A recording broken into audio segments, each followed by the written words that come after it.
સુરત પાલિકાની બજેટની ખાસ સામાન્ય સભા પહેલા વિપક્ષ આપના સભ્યો સભાખંડ બહાર ભેગા થયા હતા અને કચરા નિકાલમાં પાલિકા કૌભાંડ કરી રહી છે તેવો આક્ષેપ કરીને વિરોધ પ્રદર્શન કર્યું હતું।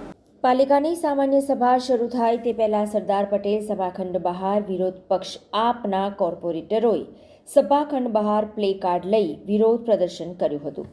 ભ્રષ્ટાચાર હટાવો પાલિકા બચાવો ના પ્લે કાર્ડ સાથે વિપક્ષી સભ્યોએ વિરોધ પ્રદર્શન કર્યું હતું।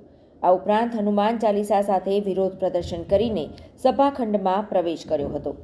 વિપક્ષી સભ્યોએ ભ્રષ્ટાચાર હટાવોના નારા લગાવ્યા, તે સાથે જ પ્લે કાર્ડમાં કચરાનું ઉબેર કૌભાંડ સહિતના સૂત્રો લખ્યા હતા। તો તેની સામે ભાજપના કેટલાક કોર્પોરેટરોએ કેજરીવાલ હટાવોના નારા લગાવ્યા હતા। જી, આજે બજેટ સભા હતી સુરત મહાનગરપાલિકાની 24-25ની। આજની આ સભામાં આમ આદમી પાર્ટીમાંથી ચૂંટાયેલા તમામ કોર્પોરેટરશ્રીઓ સાથે એટલે કે વિપક્ષ દ્વારા પ્લે કાર્ડ લઈને ભારતીય જનતા પાર્ટીના શાસકો અને વહીવટી પાંખનો અમે વિરોધ નોંધાવ્યો। પ્લે કાર્ડ લઈને અમે કીધું કે અત્યાર સુધી ભારતીય જનતા પાર્ટીએ અલગ અલગ પ્રકારના ભ્રષ્ટાચારો કર્યા, ગટરના હોય, પાણીના હોય, રોડના હોય, અનેકો ભ્રષ્ટાચાર કર્યા।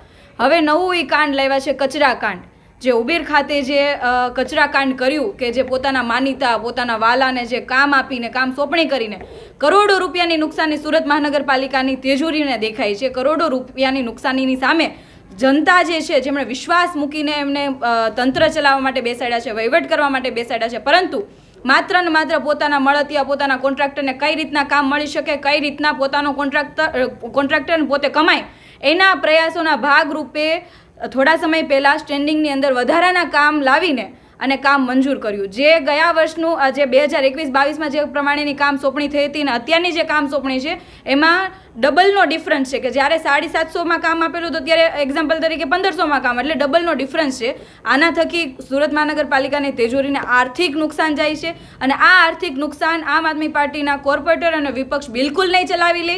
એના માટે અમે ટકોર કરીએ છીએ અને કહીએ છીએ જે વહીવટી છે, વહીવટી પાંખ એટલે કે કમિશનરશ્રી અને ભારતીય જનતા પાર્ટીના તમામ જે શાસકો જે વહીવટ પર બેઠેલા છે તમામને કહીએ છીએ તાત્કાલિક ધોરણે આ જે કામ સોંપણી થઈ છે એમનું કામ કેન્સલ કરીને રીટેન્ડરિંગ કરવામાં આવે, કેમ કે બે વખત તમે ટેન્ડર બહાર પાડો છો અને સિંગલ ટેન્ડરર હોય છે અને સિંગલ ટેન્ડરમાં કામ સોંપણી થઈ જાય એ બિલકુલ યોગ્ય નથી। આમાં પણ કોમ્પિટિશન થવી જોઈએ અને પાલિકાને કઈ રીતના લાભ થઈ શકે એ માટેના પ્રયાસો કરવા જોઈએ। આ જે કામ છે એને કેન્સલ કરીને ફરી વખત રીટેન્ડરિંગ કરવામાં આવે અને આવું કરવામાં નહીં આવે તો આમ આદમી પાર્ટી તરીકે અને વિપક્ષ તરીકે અમે કોર્ટ સુધી જઈશું અને કમિશનરશ્રી અને શાસકોને અમે ત્યાં સુધી બોલાવીને જવાબ માંગીશું।